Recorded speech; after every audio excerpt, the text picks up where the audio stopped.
preparando o povo para o breve retorno do Salvador. Apresenta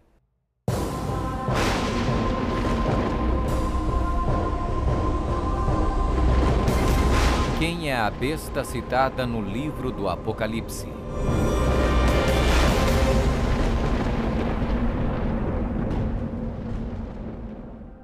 O livro do Apocalipse é um dos livros mais amplamente discutidos e debatidos entre estudantes da Bíblia e acadêmicos seculares. Em suas páginas estão registradas as advertências mais aterradoras e profecias explícitas que se possa imaginar. Bem-aventurado aquele que guarda as palavras da profecia deste livro. Um dos símbolos mais cativantes, mas muitas vezes mal interpretado das escrituras apocalípticas do Apocalipse, está no capítulo 13, onde fala sobre a besta do mar, que muitas vezes é referida simplesmente como a besta. Durante séculos, muitas pessoas têm incessantemente especulado qual a identidade da besta. A Bíblia, no entanto, é o seu próprio intérprete. Ao comparar Escritura com Escritura e permitindo que a Bíblia se interprete a si mesma, a identidade da besta torna-se indiscutivelmente clara. Observação: nas profecias bíblicas, a besta simplesmente representa um reino. A besta do mar está inexoravelmente ligada a dois outros símbolos usados na Bíblia, todos representando o mesmo poder e o mesmo reino. Apocalipse 17. A prostituta montada numa besta de 7 cabeças. Daniel 7. O chifre pequeno.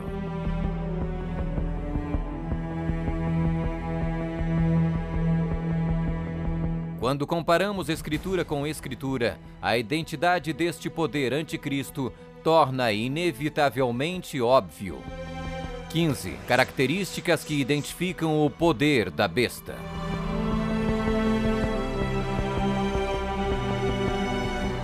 1. É uma igreja e uma cidade. E a mulher, prostituta, que viste é a grande cidade que reina sobre os reis da terra. Apocalipse 17, 18. Observação: na profecia, a mulher é igual à igreja, a prostituta, mulher, portanto, igual uma apóstata, igreja infiel. 2. Está sentada sobre 7 montes.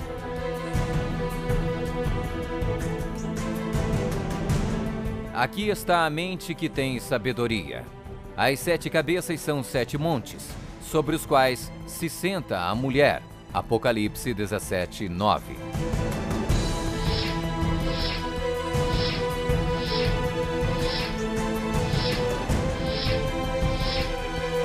Está vestida de púrpura e escarlate, e é adornada de ouro e pedras preciosas.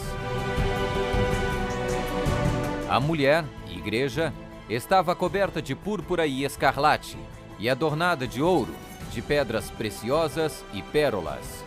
Apocalipse 17, 4. 4. Exerce poder sobre todos os habitantes da terra. Também foi-lhe dada a autoridade sobre toda a tribo, povo, língua e nação. 5.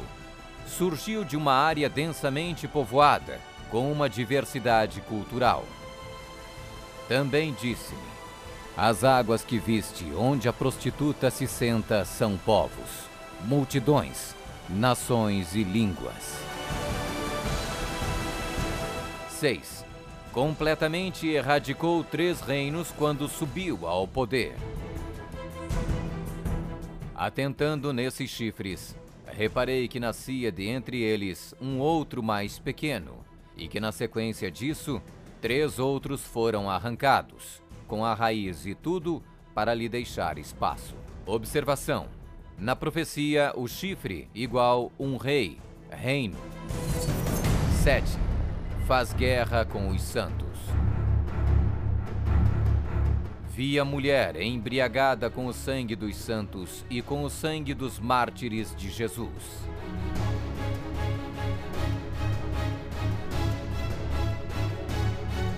Oito. Tem um único homem que age e fala por todos. Eis que neste chifre havia olhos, como os de homem, e uma boca que falava com grande insolência. 9. O soberano deste reino se levanta contra tudo que se chama Deus. Ninguém de nenhum modo vos engane. O homem da iniquidade é revelado, o filho da perdição, o qual se opõe e se levanta contra tudo que se chama Deus, o objeto de culto, a ponto de assentar-se no santuário de Deus, ostentando-se como se fosse o próprio Deus. 10. O soberano deste reino identifica-se com o número 666. Aqui está a sabedoria. Aquele que tenha entendimento, calcule o número da besta, pois é número de homem. Ora, esse número é 666.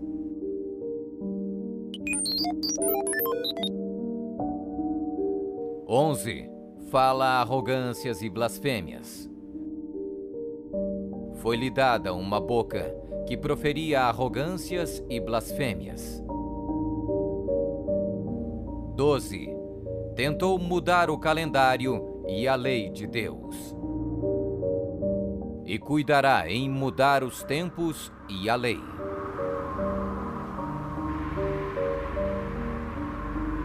13. Governou por 1260 anos. E foi-lhe dada a autoridade para agir 42 meses.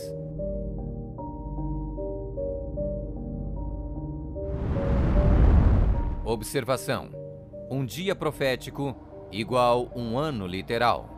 Ano lunar, 354 dias. Ano solar, 365 dias. Ano bíblico lunisolar, uma média de 360 dias. 42 meses, igual 3,5 anos, igual 1260 dias. 1260 dias proféticos, igual 1260 anos. 14. Sua autoridade foi destituída por um poder civil e foi tomada em cativeiro. Se alguém leva para cativeiro vai. Se alguém matar à espada, necessário é que seja morto à espada. Observação: a espada aqui indica o poder civil. 15. Foi mortalmente ferida, mas acabará por se recuperar. Então vi uma dessas cabeças como golpeada de morte. Mas essa ferida mortal foi curada, e toda a terra se maravilhou, seguindo a besta.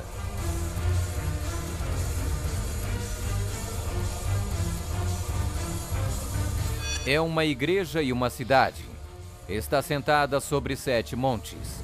Está vestida de púrpura e escarlate, e adornada de ouro e pedras preciosas. Exerce poder sobre todos os habitantes da terra. Surgiu de uma área densamente povoada, com uma diversidade cultural. Completamente erradicou 3 reinos quando subiu ao poder. Faz guerra com os santos. Tem um único homem que age e fala por todos. O soberano deste reino se levanta contra tudo que se chama Deus. O soberano deste reino identifica-se com o número 666. Fala arrogâncias e blasfêmias. Tentou mudar o calendário e a lei de Deus. Governou por 1260 anos. Sua autoridade foi destituída por um poder civil e foi tomada em cativeiro. Foi mortalmente ferida, mas acabará por se recuperar. Somente um poder na história corresponde com todos estes detalhes da descrição profética. A Igreja Católica Romana. Vamos conferir. A Igreja Católica Romana. 1. É uma igreja e uma cidade. A Igreja Católica Romana e a cidade e estado do Vaticano são sinônimos. O Tratado de Latrão, Papa Pio XI, Mussolini, 1929, declarou o Vaticano um estado independente e reconheceu a soberania do Papa dentro da cidade. Os pactos consistiam de um tratado político que criou a cidade-estado do Vaticano e deu reconhecimento total da soberania à Santa Sé. 2. Está sentada sobre 7 montes. Roma. A cidade das 7 colinas.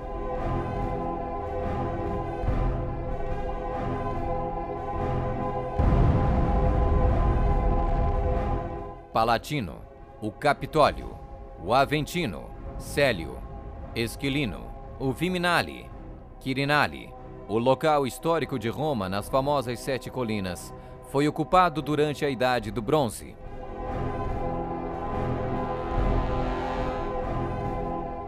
3. Está vestida de púrpura e escarlate e adornada de ouro e pedras preciosas. A cor para os bispos e outros prelados é púrpura, para os cardeais é escarlate. A cruz peitoral deve ser feita de ouro e decorada com pedras preciosas. Observação: havia 4 cores determinadas por Deus para serem usadas pelos sumos sacerdotes: ouro, azul, púrpura e carmesim. Disse o Senhor a Moisés: fala aos filhos de Israel e diz-lhes que nos cantos das suas vestes façam borlas pelas suas gerações, e as borlas em cada canto presas por um cordão azul. E as borlas vos serão, para vendo-as, vos lembreis de todos os mandamentos do Senhor, e os cumprais. E não seguirei os desejos do vosso coração, nem os dos vossos olhos, após os quais andais adulterando, para que vos lembreis de todos os meus mandamentos e os cumprais, e santos sereis a vosso Deus. 4. Exerce autoridade sobre todos os habitantes da terra. Nós definimos que a Santa Sé Apostólica e o Pontífice Romano têm a supremacia sobre todo o mundo, sobre o qual não existe autoridade superior. O Papa Gregório se declara como direto herdeiro da comissão ilimitada sobre todas as almas. 5. Surgiu de uma área densamente povoada com uma diversidade cultural. A Igreja-Estado Católica Romana surgiu do meio de 10 tribos, monarquias originais da Europa. Anglo-saxões, Inglaterra; germanos, Alemanha; visigodos, Espanha; francos, França; lombardos, Itália; burgundos, Suíça; suevos, Portugal; érulos; ostrogodos; vândalos;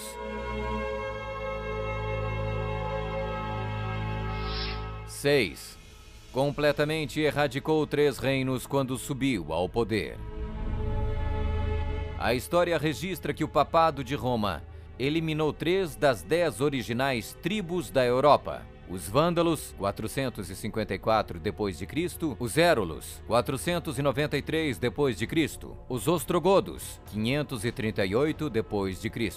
O imperador católico Zeno preparou um tratado com os ostrogodos em 487, o qual resultou na erradicação do reino ariano dos érulos em 493. E o imperador católico Justiniano exterminou os vândalos arianos em 534 e, significativamente, quebrou o poder dos arianos ostrogodos em 538. Assim foram os 3 chifres de Daniel, os Érulos, os Vândalos e os ostrogodos, arrancados pela raiz. Hoje não existe uma única linhagem que pode ser rastreada até um destes 3 reinos. Eles foram literalmente erradicados, arrancados pela raiz. 7. Faz guerra com os santos.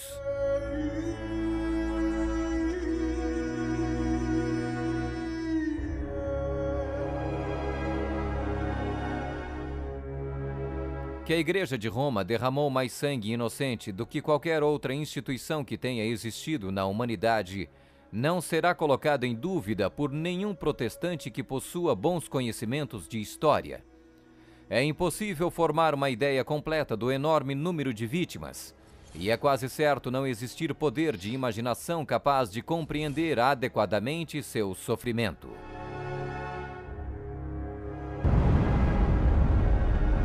8. Tem um único homem que age e fala por todos. O Papa é o único porta-voz de toda a Igreja Romana. 9. O soberano deste reino se levanta contra tudo que se chama Deus. Nós detemos nesta terra o lugar de Deus Todo-Poderoso.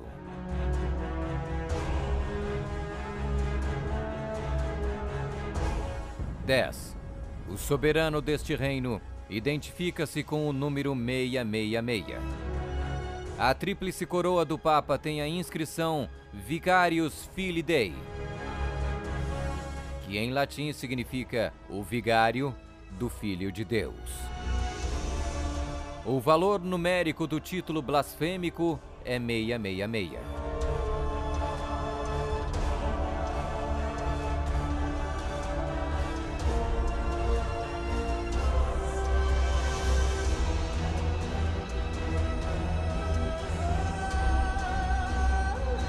11. Fala arrogâncias e blasfêmias.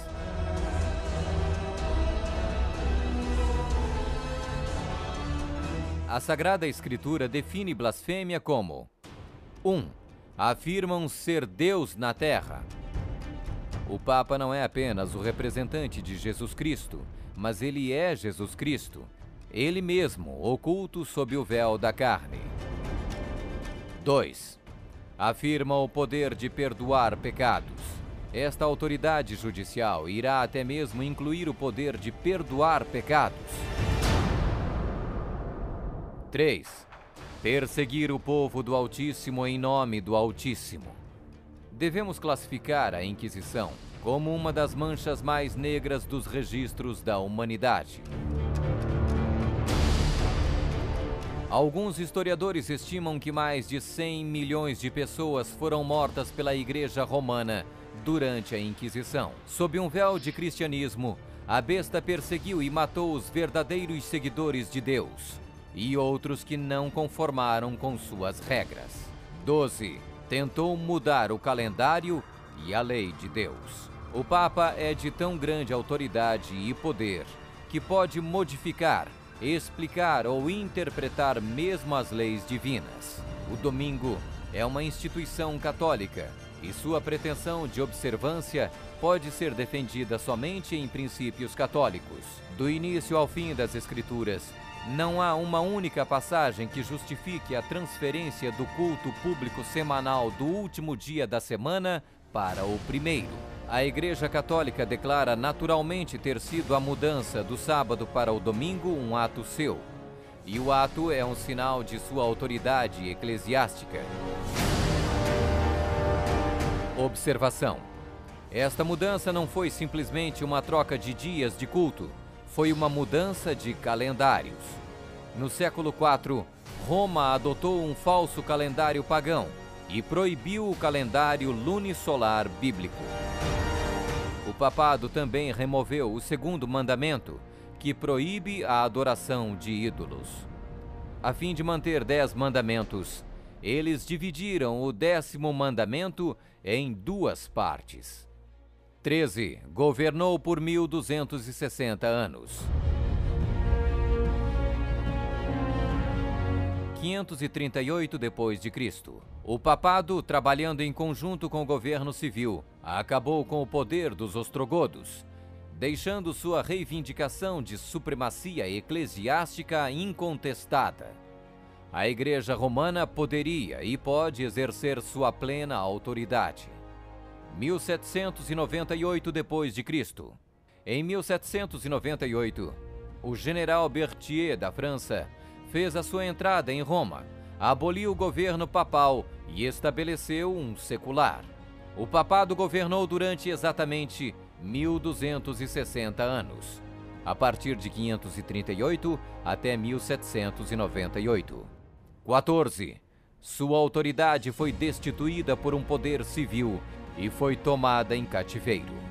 A suprema humilhação da Igreja veio quando Pio VI foi expulso de Roma pelos exércitos franceses em 1798 e no ano seguinte foi levado cativo por eles e arrastado de volta para a França, onde morreu. 15. Foi mortalmente ferida, mas acabará por se recuperar. O papado foi mortalmente ferido. O general Berthier aboliu o governo papal. A ferida começa a sarar e o papado revive. 1929. Roma foi concedida o soberano estatuto extraterritorial em 1929 pelo Tratado de Latrão e Concordata. Eis que venho sem demora. Bem-aventurado aquele que guarda as palavras da profecia deste livro.